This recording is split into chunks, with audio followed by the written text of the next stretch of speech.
Bismillahir Rahmanir Rahim. Distinguished guests, ladies and gentlemen, let's begin the program with the recitation of Kitab, Surah Al-Fatiha.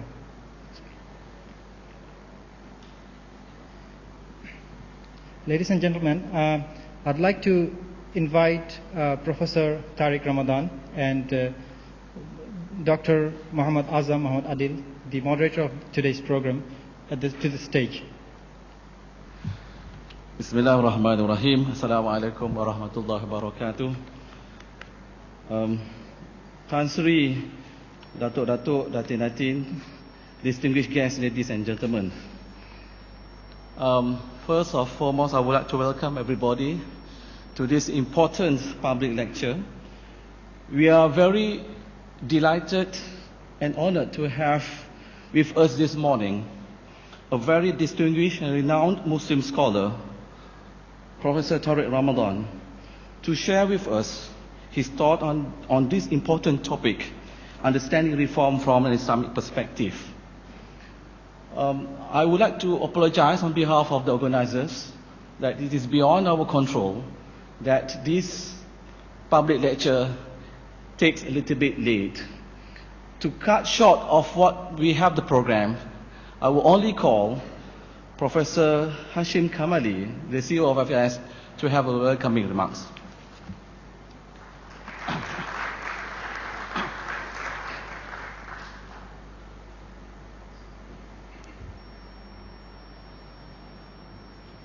Bismillahir Rahmanir Rahim. Nahmaduhu wa nusalli ala rasulihil kareem. Subhanaka la ilma lana illa ma 'allamtana innaka antal alimul hakim. Excellencies, distinguished guests, Tansri, Datu, friends, brothers and sisters, ladies and gentlemen, Assalamu alaikum, good morning. I'm honored to welcome a very distinguished scholar in public intellectual to speak to us today on a subject that I have also shared with him in thoughts in our writings. We are in fact close. I have known him for many years, and there is a certain convergence in commonality of ideas. Today, he will be discussing approaches to reform, Islamic approaches to reform. And if I may say a few words as I share some of these ideas with him, I think it is fairly well known that Islamic jurisprudence, Islamic theology in law are fairly well equipped with the internal resources, how to regenerate and revise and change many ideas that we have heard, like Tajdid, like Islah. Tajdid means renewal, regeneration. Islah means reform. And of course, the formula for this, the regulated approach to change in law, in jurisprudence is Ijtihad. And these are not the making or the construct of the jurists. They arise from the sources, from the Quran and Sunnah. In the Quran there is a verse that Allah will not change the condition of a people unless they decide to change it themselves, unless they change what is in themselves. And the idea of ijtihad also originates from the Quran. Those who struggle in our path, we show them our ways. وَالَّذِينَ جَاهَدُوا فِينَا لَنَهْدِيَنَّهُمْ سُبُلَنَا. And articulated in the words of the Prophet that if a ruler or a scholar or judge exerts himself by way of ijtihad and arrives at a ruling, he merits two rewards. But the sincerity of his effort And the fact that he makes an effort, even if he falls into error without intention, that also earns him a reward. We have many rulings in the fiqh tradition that the rules in fatwa and ahkam are changeable with the change of times. And it is not accidental that our flagship journal here at this institute 8 years ago, 8 years ago when we started this, we entitled it Islam and Civilizational Renewal, Tajdid Hadwari. This is the title of our journal, is a quarterly international journal. We started it then, and I'm very happy to say it is an achievement for us, and we take pride that we have not stopped and have published it on time, the quarterly journal that we have. Without adding any further, I would like to now invite our dear Professor Dr. Tariq Ramadan, a very rare opportunity for us to have him. Thank you very much.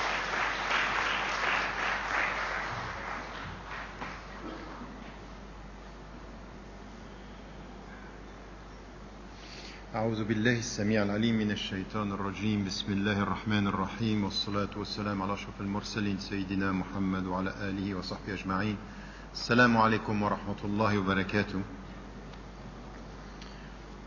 I'm sorry that we are starting late. It's due to us arriving a bit late and you have been waiting for a long time. I will try my best to stick to the allocated time this morning. I just want first to thank you for this invitation, Professor Kamali, and your institute. In fact, it's the other way around. He is presenting me, introducing me as someone who is his fellow scholar, but I have been his student for a long time, reading his books and taking from him a lot. He pushed me in many ways. He didn't know that, but this is the way it happened in my life, is reading his books, coming back to some of the sources and trying to improve my understanding. And I want to thank him in the name of the Muslims around the world, because his impact is not only here in Malaysia, it's beyond the reality and helping the Muslims to get a better understanding of their religion. So thank you, and you know that we are not thanking Allah if we don't thank the people, and we thank you for that.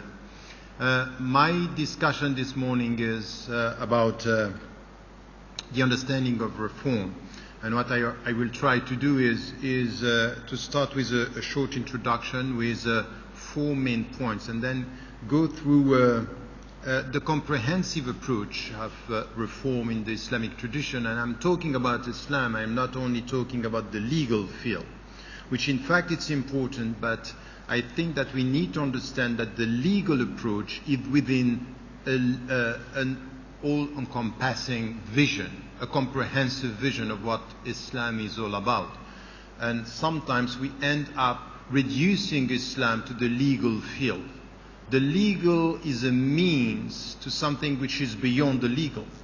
The legal is just a means that we have to be faithful to Allah, Allah's obligations and prescriptions, and then to try to find our way to do what we have today in the name of our religion. So I will get this, or start with this vision, come to the different fields, and then try to understand in which way we have to deal with reform in the different fields that we are talking about. So let me start with the introduction and the 4 points that I want to make. The first one is what is usually understood when it comes to some of the verses that we have in the Quran, and the way it has been understood in the Islamic tradition, and mainly in our institutions, in our universities. It is what we are talking about.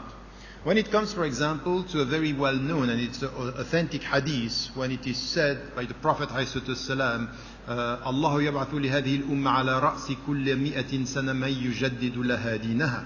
Allah is going to send to this community every century one person or group of people, man could be singular or plural, who is going to help this community to renew. To renew, it means to reform. Tajdid here is to renew the understanding, or the understanding by the community. لِيُجَدِّدُ لَهَا دِينَهَا is renewing for this community its religion, or its and here deen is even wider than only religion, is the way of understanding our scriptural sources or our religion. So to renew our understanding. What was understood by the scholars is clear on this, and this is something which is important from the starting point. It's not to reform Islam, it's to reform the understanding. So we are not going to change the Quran, we are not going to change the authentic ahadith. They are here as our reference, al-masadir, al-asasiyya. This is what we have. Now, لِيُجَدِّدُ لَهَا دِينَهَا was understood, and this is quite a consensus among the scholars, renewing our understanding. So the way we are reading the scriptural sources. And what could help us to renew our understanding? There are things that are important as soon as we understand that our religion is relying on eternal sources, al-Quran wa Sunnah, but we have to read them in our history. Two things are going to be instrumental in our renewal of the scriptural sources. The first one is the historical evolution. And then because time is there, we are gaining knowledge, we are gaining better understanding of things. So with more knowledge, new understandings. That's by definition the reality of it. We are dealing with history and we are reading his eternal sources. Al-Quran is beyond time, but we live within our time, and through the time and through the knowledge of our time we'll have a new understanding of the sources. That's by definition. Add to this something which is important, which is the diversity of cultures and the diversity of realities. We are not experiencing the same. You here in Malaysia, you are not in the same cultural environment as people living in Africa or people living in the West. By definition, your understanding of the eternal sources is going to be connected to your local realities. So two things are important, which is, by the way, something that we find in all the sociological approaches or even the philosophical approach: time and space. That's it. So we have to deal with this. So we have to acknowledge the fact that we live in time and space, and that our understanding is going to be influenced by our realities. It doesn't mean that the text is changing. It means that our minds are different and our understanding are going to be different. And this is very important. The universality of Islam is never to deny the diversity of viewpoints. The diversity of viewpoints in history and the diversity of viewpoints in geography, in cultural dimensions. So when it comes to this, what is important is that what we have been, so this is the first point. The second point is that very often when we talk about this today, we come to the legal, is in which way now facing new realities will come with new legal opinions facing the reality. And that's right. Of course it's right. So our understanding of Tajdid means that because today we are dealing with, for example, medical realities, bioethics, for example. We are dealing with new sciences. We are dealing with new realities. And we know that Allah is telling us through the Prophet ﷺ that He kept quiet on many things. وَسَكَتَ عَنْ أَشْيَاءَ رَحْمَةً بِكُمْ بِغَيْرِ نِسْيَانٍ. God kept quiet on many issues, not out of forgetfulness, but out of mercy. Meaning what? His silence means for you to think about the new answers facing the new reality. We know that. So this is what we have in the legal tradition with Ijtihad. Meaning we have to make our mind when the text is not clear-cut, or the texts are not clear-cut, ظني الدلالة أو ظني الثبوت, or when the text is silent. We are not going to find things about, for example, let's take a very simple example. Smoking, it's not in the Quran, but you need a legal opinion about smoking. How are we going to deal with this? And cloning and all the new medical sciences and all the new economic discoveries, everything that we have which is new and was not there, we have to come with new responses. The problem is that our understanding of Tajdid al-Fahm was very often reduced to Tajdid Fahm al-Ahkam. So the renewal of our understanding of the rulings. How do we... And this is something which is very problematic, because in fact to reform is wider than this. The legal is part of something which is a bigger vision. Yes, we need a legal approach, but to achieve what? What is the final goal of this legal reform that we are talking about? That's very important. Because if in the legal field we don't have a vision and we don't have objectives, you can be reforming your understanding, but you are following something that you don't know where it's heading. So the point is, and I will come to this, our understanding of reform should be a comprehensive understanding, and we need to know what are the goals and what are the means, in order to avoid taking the means for the goal, which is one of the essential discussion that we need to have. The third point that I wanted to make here is that when we come to this comprehensive understanding, we understand and we get the sense here that reform is about everything. In fact, if you understand Islam and say Bismillahir Rahmanir Rahim, in the name of Allah, in the name of God, the merciful, the most compassionate, we understand here that what we are called to do is not only to reform the legal thing, is to reform everything. يا أيها الذين آمنوا استجيبوا لله وللرسول إذا دعاكم لما يحييكم. Respond to the call of God when He's calling you, and the messenger when they are calling you both to what gives you life. And what gives you life has to do with, first, you have to answer to reform yourself. So it's not to reform your mind, it's to reform your heart. So there is something which is reform the self, and the message that you, and the verse that you refer to, إِنَّ اللَّهَ لَا يُغَيِّرُ مَا بِقَوْمٍ حَتَّى يُغَيِّرُ مَا بِأَنفُسِهِمْ. Anfusihim is not only what is coming from our interpersonal relationships, is in your heart. It's yourself.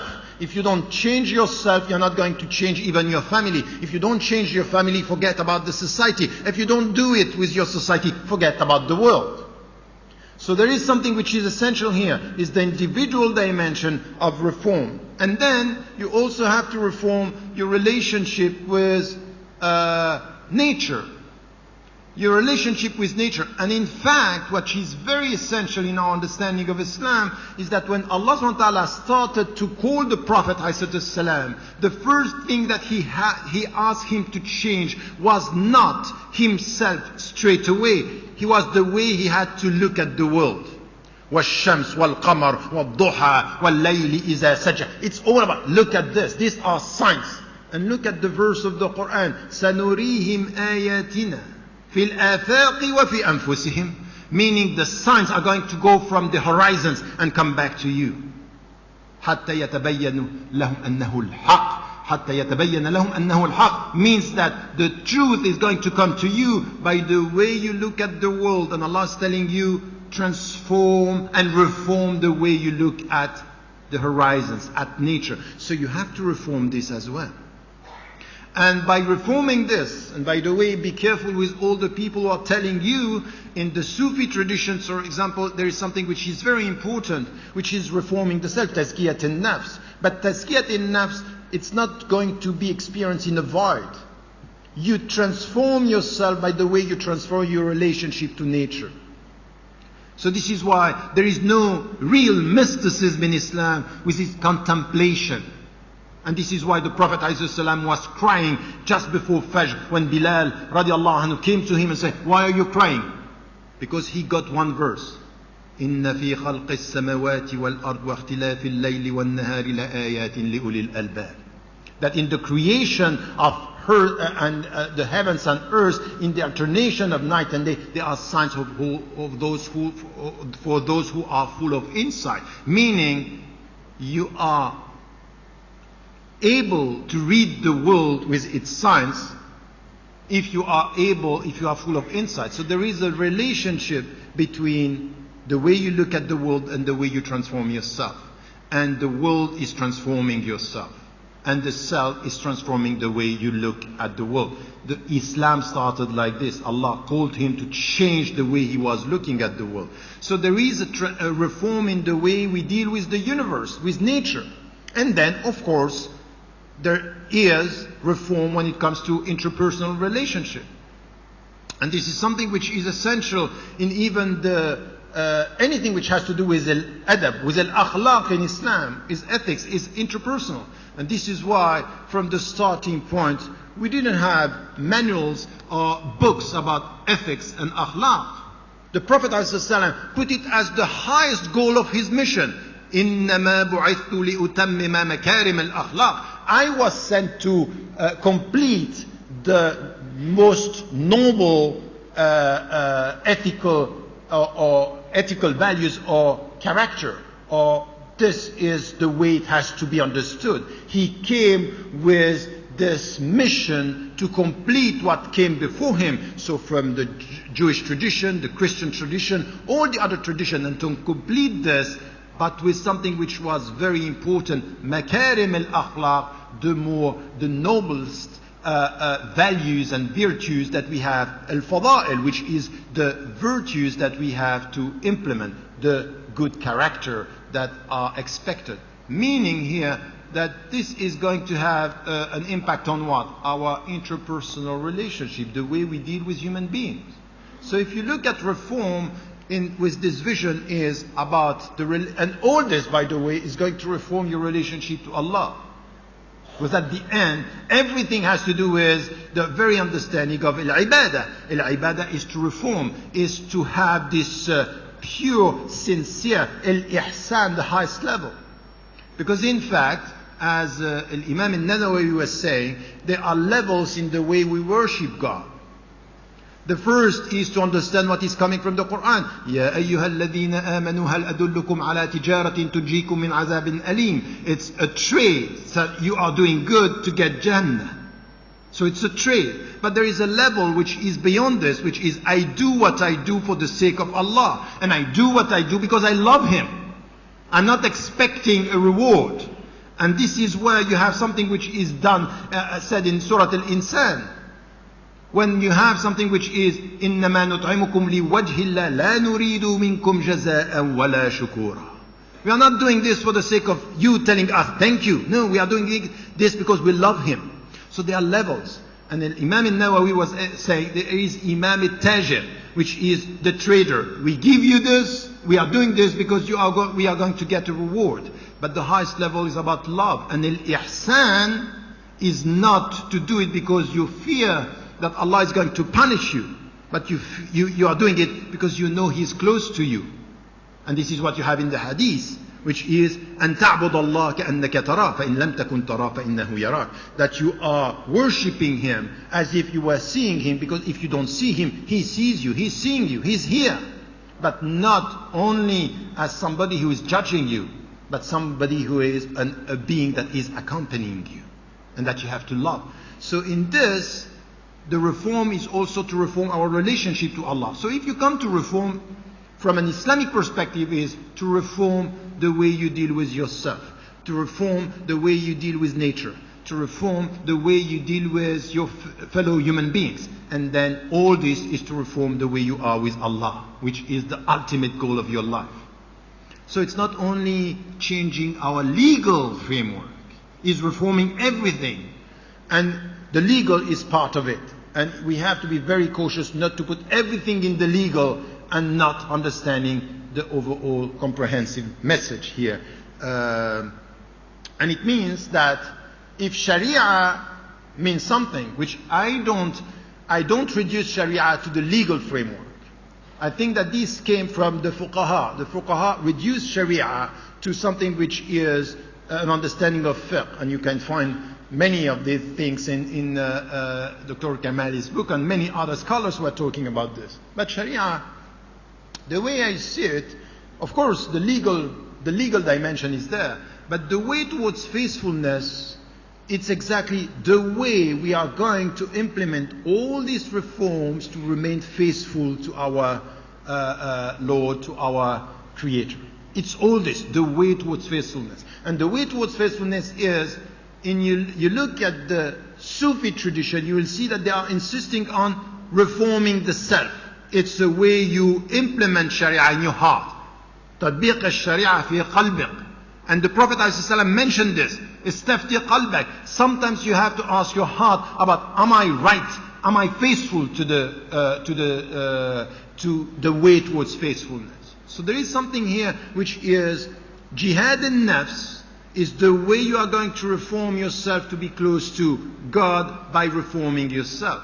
But you also need something which has to do in the relationship that you have with nature. A very important jihad. And to be respectful towards the environment, it's a jihad. Why? Because this is the way you are going to deal with the world and the way you are going to deal with human beings. And when you have in the Quran that the way, and you know this, it's coming from our tradition, that we have to be respectful of nature, because the way you respect nature is the way you respect Allah. And the way we are, سَخَّرَ لَكُم مَا فِي السَّمَاوَاتِ وَمَا فِي الْأَرْضِ. He gave you all this. This is where you have to deal with nature. But you are khulafa. You are vicegerents. This is not your ownership. You cannot take it for granted. It's not yours. You will be asked about what you have done with nature. And if you don't respect nature, you are not respecting Allah's property. He is the owner. He is the one who is giving you this. سَخَّرَ لَكُم means He gave you this. It's at your service, but at your service means it's your responsibility. And your responsibility means mukallafun. Mukallafun, we are going to be asked about what you have done with this. So it's a jihad as well. So all the people who don't listen to what is said about the environment, all what we have, all the challenges of our time, this is coming back to us. This is essential from an Islamic perspective. How we deal with the environment, how we deal with nature, because it's said in the Quran. And what we have to show, الَّذِينَ إِن مَّكَّنَّاهُمْ فِي الْأَرْضِ أَقَامُوا الصَّلَاةَ وَآتَوُا الزَّكَاةَ وَآمَرُوا بِالْمَعْرُوفِ وَنَهَوْا عَنِ الْمُنكَرِ. This is what we have to do. When we are settled somewhere, we have to start with praying, we have to start with giving the zakat, and then أَمَرُوا بِالْمَعْرُوفِ, meaning commanding what is right, and preventing from what is bad. This is the very ethical distinction of Muslims wherever they are. It doesn't start only with themselves, it's also visible in the way they deal with nature. And then the third is, once again, this reality of jihad. So the jihad of the environmental jihad, it's important. And then you have also the social jihad is important. Are you working for more justice? Are you working for more solidarity? Where are you reforming? How are you reforming your society? And the political structures, the same. And the political structure is part of the social jihad that we have to endeavor in order, or to implement in order to change. So if you look at all what I'm saying here, you understand that Sharia is the way towards faithfulness, and jihad is everywhere. So anyone who wants to avoid jihad in our terminology don't get it.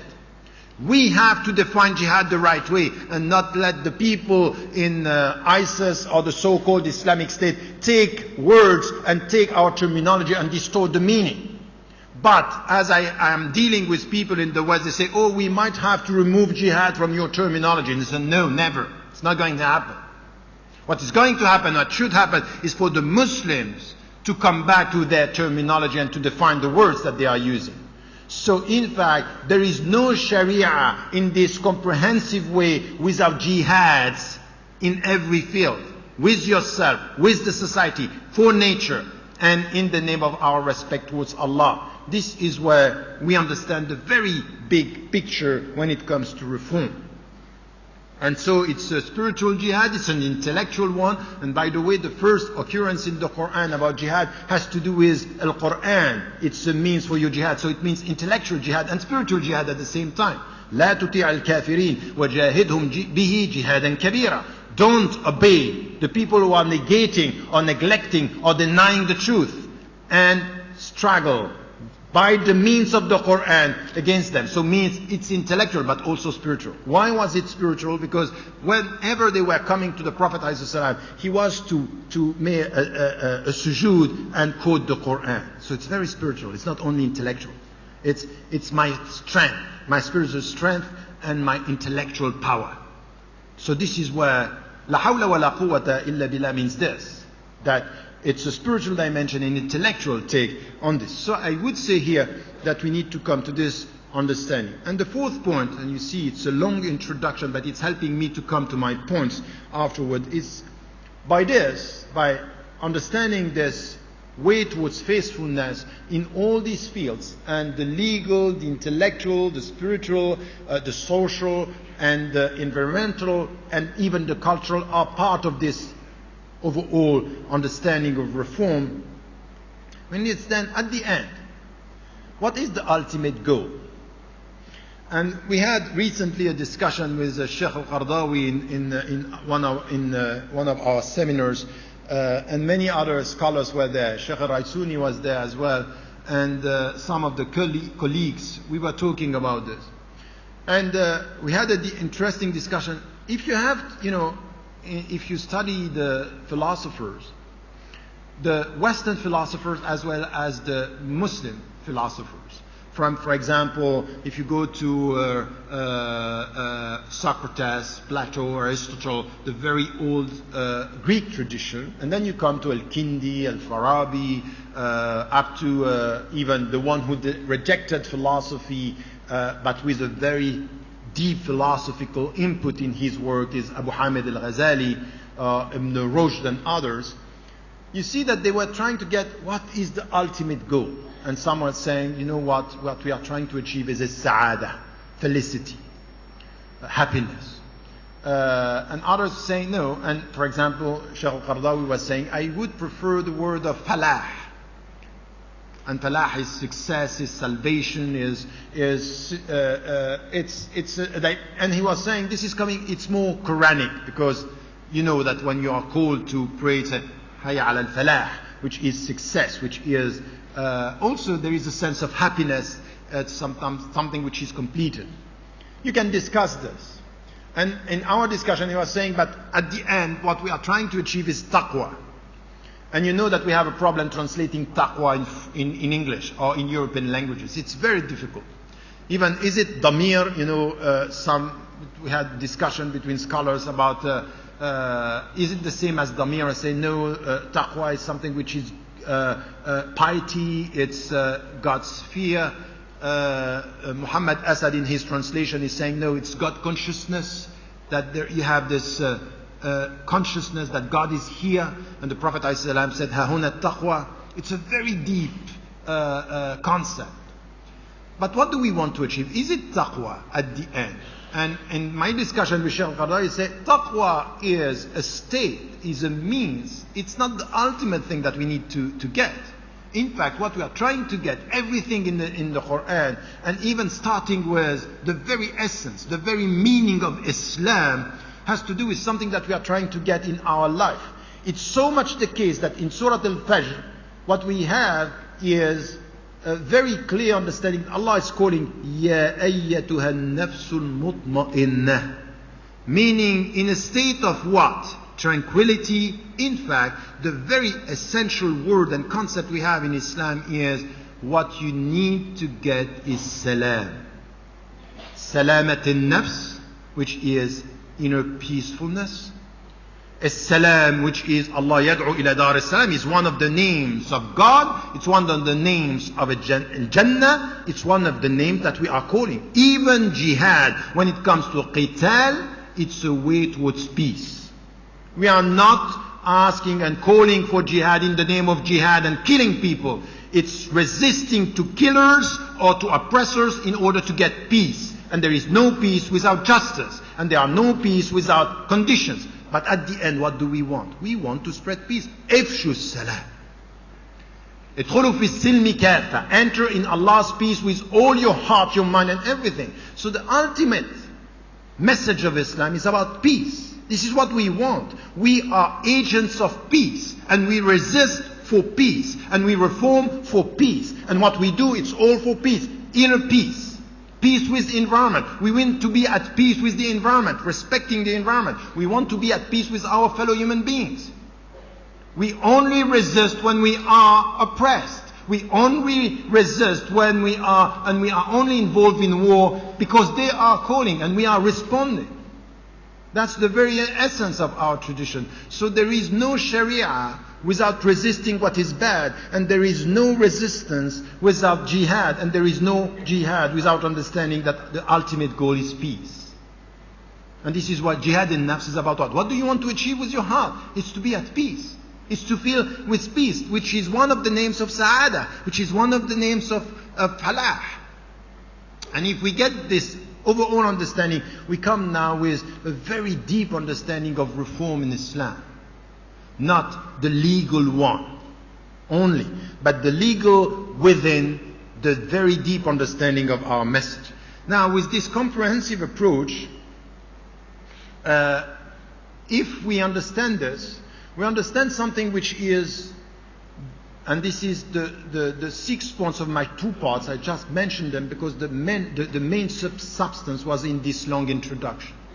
Having said all this, now come to how do we have to understand reform coming with this or out of this overall understanding.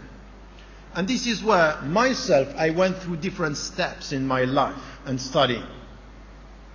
I started my study when I was with the scholars and the shuyukh in the very taqlidi, classical, traditional ways with one-to-one courses with my shuyukh in all the fields that I studied. And as you know, we are going in the taqlidi is where you get not degrees, but you had ijazat. Ijazat is that the scholar is giving you the permission to teach. This is what I went through in 7 fields. In fact, I studied 9 and I got in 7th. And in 7 fields, one of the things that I was focusing on was mainly in fiqh, in the legal tradition. Why? Because I was experiencing difficulties and challenges in the West, as much as we are facing these same challenges here in Malaysia, even in Muslim majority countries. And then we were always talking about Tajdid al-Fahm and everything.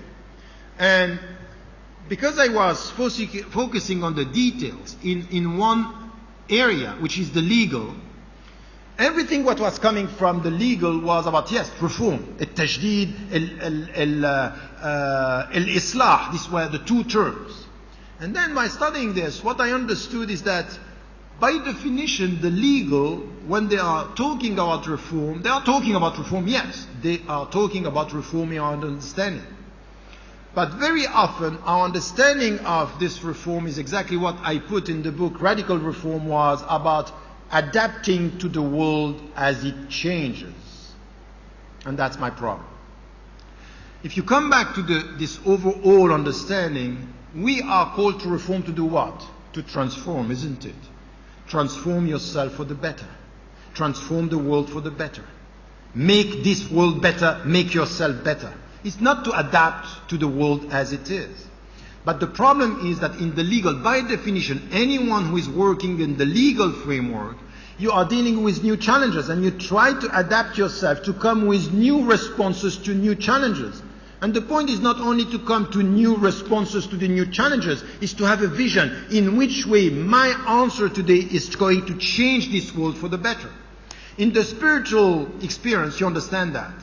Reform, Islah al-Nafs, Tazkiyat al-Nafs is to transform yourself. It's not to adapt to who you are. You can't in Islam say when you are nervous or you have a bad temper, if somebody is coming to you, say you have to master your temper, say no, I'm sorry, I'm like this.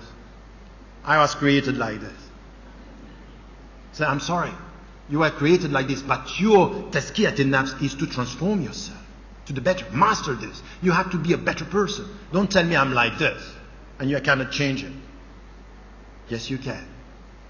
Has nothing to do with him. Okay, that's the point. And then, if you get this from the spiritual side, you understand that this should be the same everywhere. Is to produce a legal apparatus that is helping us to change the world. And I understood that we have the same mindset but not the same goal. I had the same mindset with many of my scholars, many of my teachers, that we were talking about reform. We have to move on. We have to come with new answers. But the goal were not the same. And especially for Muslims living in the West, we got with this fiqh al-aqaliyat, which is fiqh for the minorities, and even in Muslim majority countries say, you know what, you cannot change the world. You have now to deal with what is imposed onto us. So let us have an answer that is helping to protect us. So this adaptational reform is to adapt ourselves to the world in order to protect ourselves. The deep understanding of Islam is not to protect ourselves, is not only, by the way, is to protect and to transform. And it means that you have to come with a deeper understanding of how are we going to deal with this? How are we going to produce legal opinions that are helping us not to deal with the dominant system or the dominant reality, but to transform the reality for something which has to do with our goals as Muslims. So it's the way we deal with the legal framework which is important here, and which is problematic. And why in history, and how in our history this happened.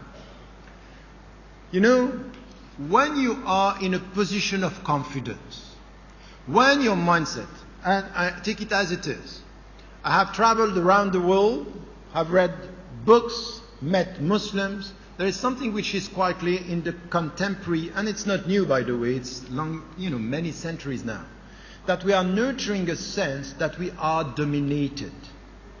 That in fact, it's not only a sense, it's the reality. Politically, economically, scientifically, we are in a situation where domination is experienced. And it's coming from, it has been, the colonization, or through cultural colonization, intellectual colonization.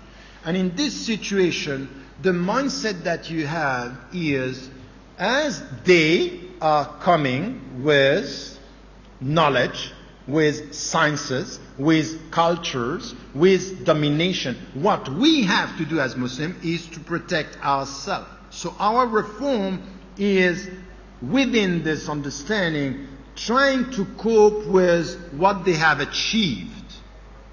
So we try to adapt. In times of confidence, you are not trying to adapt to the dominant, you are trying to reach your goal, which is completely different. The goals are distorted when you feel that you have to deal with people who are dominating you. But when you are in a state of confidence, when the Muslims in the 9th, 10th, 11th, 12th century were dealing with the sense that we are bringing things to the world, our goals are the goals that we are setting to ourselves, not the goals that they are putting to us. So it's not to adapt to the world the way it comes to us. It's to transform in the name of the goals that we want to achieve. The problem is not only scientific, it's psychological. It's a mindset that you're nurturing. So reform should be, how do we come back to our goals, and how do we do this? It's for the Muslims to reconcile themselves with something which is beyond the West, beyond the dominant culture, beyond us and them. It's how do we deal with our goals? Do we have something to bring to the world? Yes or no? Do we reform for the goals, or do we reform to compete with them? This mentality that we have now, it's a competition for domination. Is that distorting the whole Islamic message? We are reforming to compete, while compete is a means to reform to our goals. I told you, when we take the means for the goals, that's over. So we have to come with this very deep understanding of where we we stand in this discussion. Having said that, and by the way, be careful. It's not only, political power, economic power. One of the main challenges that we have today is the cultural one. It's distorting our mindset. It's what, when you think through the eyes of the other and you are always in competition, you look at the West and you nurture a sense of inferiority complex. We don't know how we Muslims, we are not doing, look at what they are doing. If only we were Muslims, we should be like them. Who is this them you are talking about? It's this distortion that we lack confidence in our message, in our capacity. And then we look at the dominant and we nurture this. And it distorts even our meaning, the meaning of reform. What is your goal in this? So it's political, it's cultural, of course it's economic, and there is a lack of confidence. And it comes to something which happened in history. Because of this, because we are trying to protect ourselves from the dominant civilizations or dominant cultures, we ended up in our history to have a kind of categorization of knowledge and hierarchy of knowledge that came out of this situation. In fact, because we are in a state where we try to protect ourselves, the first science that we have today in Islam is the legal one. But you know why? It's natural. And it's historically normal. We try to protect. And the best way to protect is through rules. Halal, haram, don't touch this. So we reduce this wide message of transform yourself, transform the world into protect yourself from them. And then adapt as much as you can. It's natural. And it has to be done, by the way. I'm not saying that we don't need a legal field. We need it. The point is, are we putting it within an overall vision, or are we reducing Islam into this field? That's the problem. The legal is necessary. Al-halal halal, wal-haram haram. We need this. And we need to have means to reform. But we have to come with a wider vision. It's to put this as means to something which is beyond that. So this is where I don't want to reduce لِيُجَدِّدُ لَكُمْ دِينُكُمْ to something which is the legal. It's to jaddid, means you have to liberate yourself from this inferiority complex. You have to liberate yourself from adapting to what the people are achieving, but to come to your goals. You have to understand it from the very beginning. Allah subhanahu wa ta'ala said about the Prophet ﷺ meanings to every one of us. وَمَا أَرْسَلْنَاكَ إِلَّا رَحْمَةً لِلْعَالَمِينَ. You are a mercy for the world, meaning whatever the world is doing, whatever the dominant is imposing, your mercy is to stick to your goals, not to their means. That's the point. That's the whole thing that we are talking about here. And this is our contribution, not by imposing to the people, never. And this is where competition is a means for you to stick to your goals. وَلَوْ شَاءَ اللَّهُ لَجَعَلَكُمْ أُمَّةً وَاحِدَةً. استبقوا الخيرات. It's a competition for the good. But the good are your goals. This is what you are here for. You are here to promote that. So you can get the sense of this message. Now, how we are going to translate this into reality, and why do we have to start this reform? And by the way, you understand this, that it's upstream, it's a vision, it's a mindset, it's the way we deal with ourselves, it's the way we understand our roles as human beings and as believers, as mu'minun. That's the point. And I would say here that we need, in order to come back to this sense of confidence and to put things the right way, we need to understand that in our history, it's important. Really, it's very important to understand this struggle that happened between knowledges in Islam, between different categories. From where usul al-fiqh came, why fiqh is so prominent today. What about ilm al-akhlaq? What about al-tasawwuf? What about ilm al-kalam? why this happened, why at one point in history we had this categorization and then this hierarchy in our Islamic sciences. So it's very complex. I don't want to deal with this now, but this is something that I would like students to deal. Stop idealizing our past. And don't think that the scholars, they don't have to do with power or authority or nafs. I'm always saying to the people, if you think that you are only struggling with your nafs in the room, don't forget the ulama. They are struggling with nafs. They are struggling with egos. They are struggling with power. One of the main problems that we had in our history is the relationship between scholars and powers.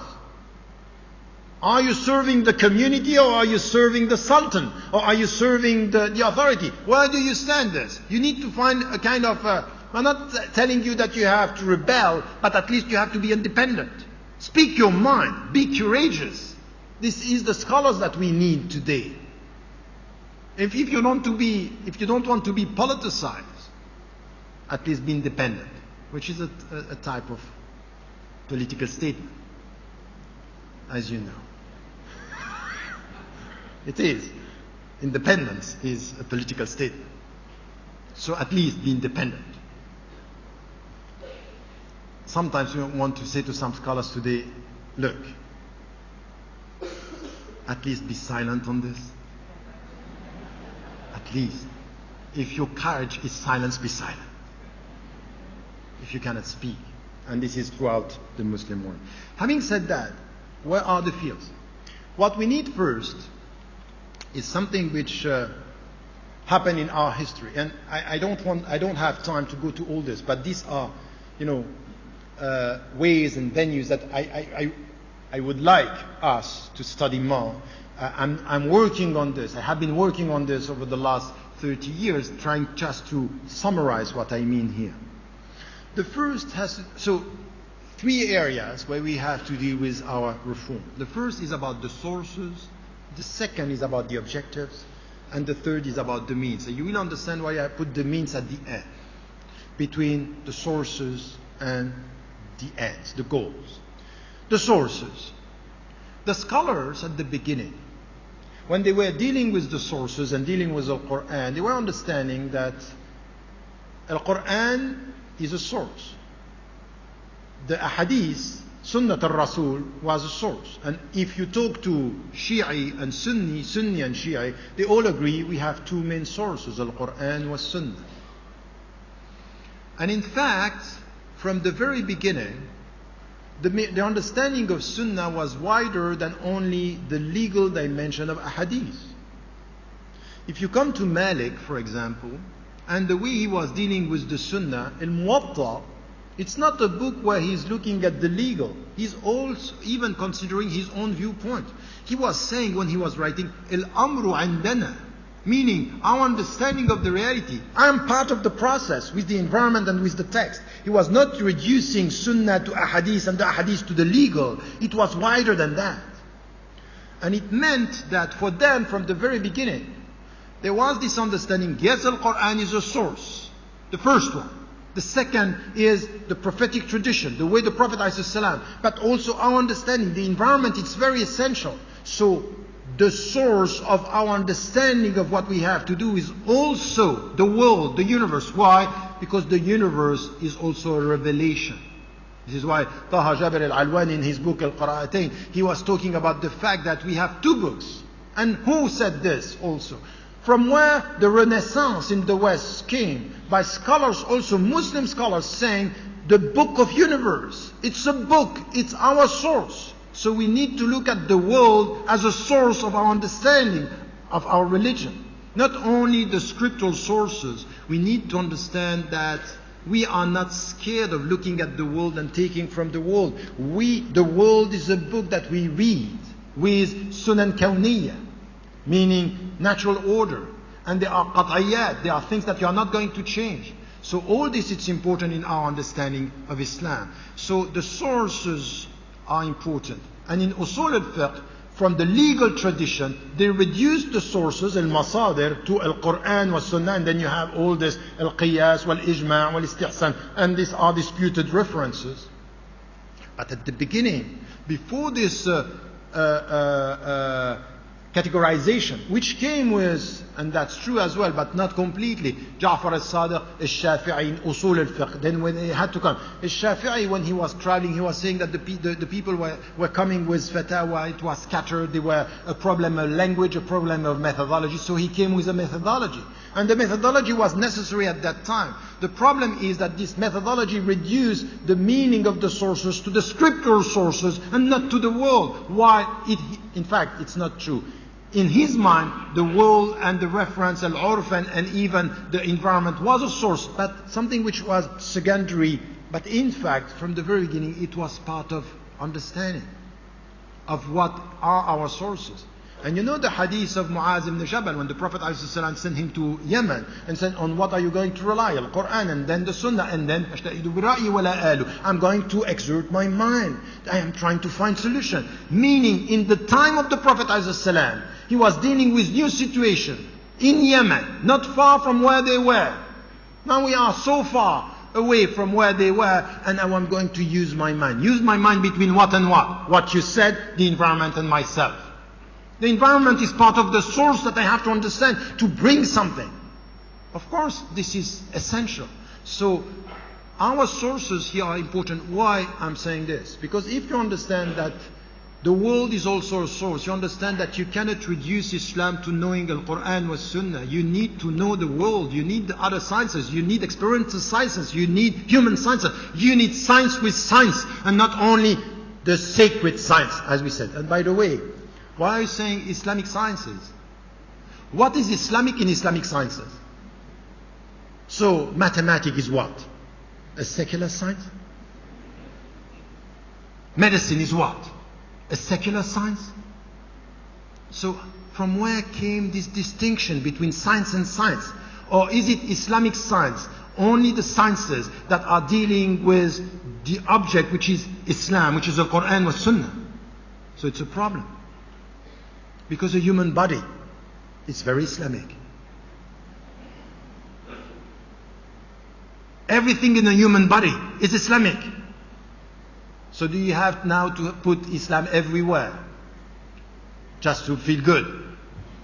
Islamic medicine, mashallah. So there's an Islamic way to deal with what? With sickness? Where is Islam in all this? We have a problem. Because we don't get the whole understanding of the sources. How do we deal with this? And we are talking about comprehensive, and we are doing exactly the same as the West. Fragmentation of knowledge. We are experiencing fragmentation of knowledge. Is people who are very, very deep in their understanding of the sources, but they know nothing about science, economy, politics. And we are trying to come with, oh, give me a fatwa on this. It's a problem. If you can't just come with a fatwa if you don't get the complexity of the world now. So even the way we deal with our legal framework should be open now to all the sciences, and get the sciences, the knowledge of the people who understand what we are doing now. For example, you can come today with a very deep fatwa on something which has to do with medicine.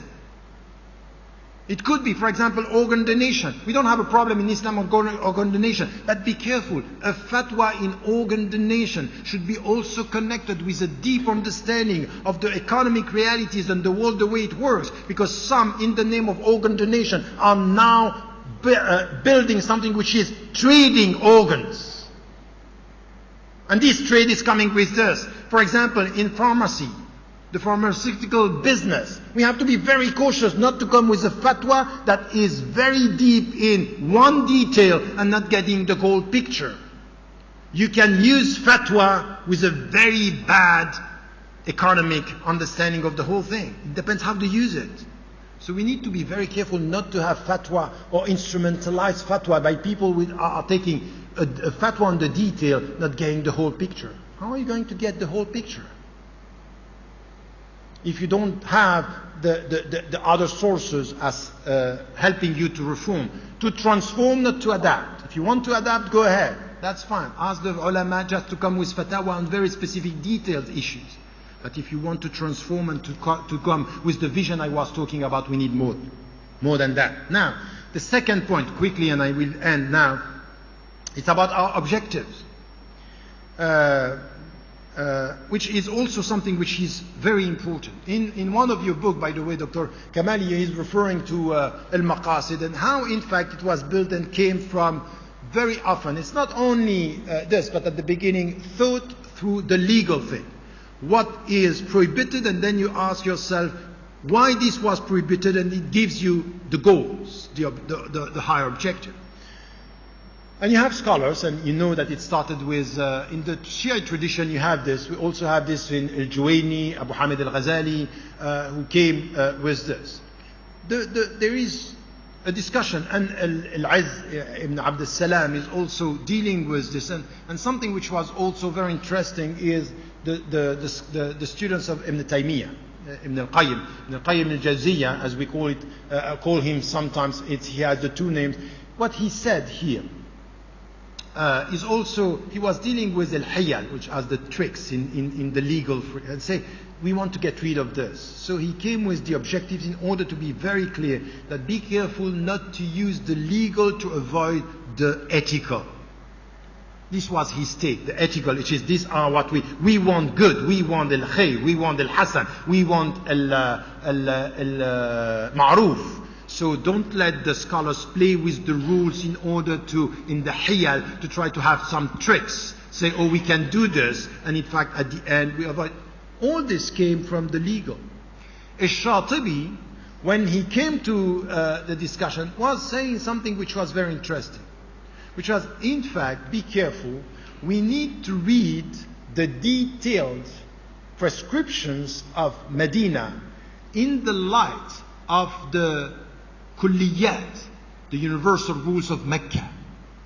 So Mecca came with the overall objectives, and Medina came with its implement. But be careful, don't take the implementation forgetting the whole picture, the framework. Exactly what I'm talking to you about now is that in Islam we have to be. He was dealing with the objectives and saying we have to come with kulliyat al-Mecca and not only al-juz'iyat Medina, which are the detailed thing. So he was putting things into perspective. The details or the legal should be understood in the light of the comprehensive. And this was still within the legal. Recently in the last century you have Ibn Ashur. Ibn Ashur decided that he was going to deal with the objective in a way which was not based on the legal but based on the Islamic message. So he said, no, our objectives are not only legal objectives or only prescriptions. It's the very essence of Islam, and then we have to come to the message. And he was talking about something which is interesting, because by coming to this, he was reconciling also Islam with some of the other fields. He had one chapter, for example, in Fitrat Allah allati fatara an-nas alayha, meaning our fitra is essential to understand, in fact, the message of Islam. So it's the inner dimension. And he was also talking about al-kulliyat, the universal message of Islam, the outward and the inward. Between Ash-Shatibi and Ibn Ashur, we had some other scholars. And one who is very interesting on this is Ibn Taymiyyah. Ibn Taymiyyah is misunderstood by many scholars and many Muslims, and very often by you, because you confuse very often Ibn Taymiyyah with what the Salafi are doing with him. Ibn Taymiyyah is bigger than what the Salafi are doing with him. Ibn Taymiyyah is the one who said, coming to al-Ghazali, and that the objective that they set about the five that you know, ad-din, wal-aql, wal-nafs, wal-nasl, wal-amwal, and al-Qarafi added al-ird, honor, and so he said, no, there is something which is missing, which is the inner dimension, the inner objectives. Salamat al-nafs, it's something which has to do with al-qalb. It's quite interesting that the more perceived literalist scholars are talking about the more spiritual side of the objective. And by the way, he was himself a Qadiri. He was himself following a Sufi tradition, but a true and strict Sufi, not the Sufis that we have now. Which is, I don't, okay, we'll talk about that later. But he was quite clear on this. So the point here is, our goals here, our objectives should be also perceived beyond only the legal. It's how do we deal with, for example, today, after all what happened in the Middle East, you had scholars who yesterday were saying, we want an Islamic state, we want the rules, and then they were dealing with people who took to the street and say, no, now we have to understand that freedom comes first. Okay, freedom before Sharia then. Yes. Okay, so it means that there is something before the legal. And then when you come to Ibn Kathir, saying, وَلَقَدْ كَرَّمْنَا بَنِي آدَمَ, we gave dignity to human beings, based on what? Two things. The first is knowledge. علم آدم الأسماء كلها. He gave the names of everything. And حرية, you are free. فمن شاء فليؤمن ومن شاء فليكفر. You are free.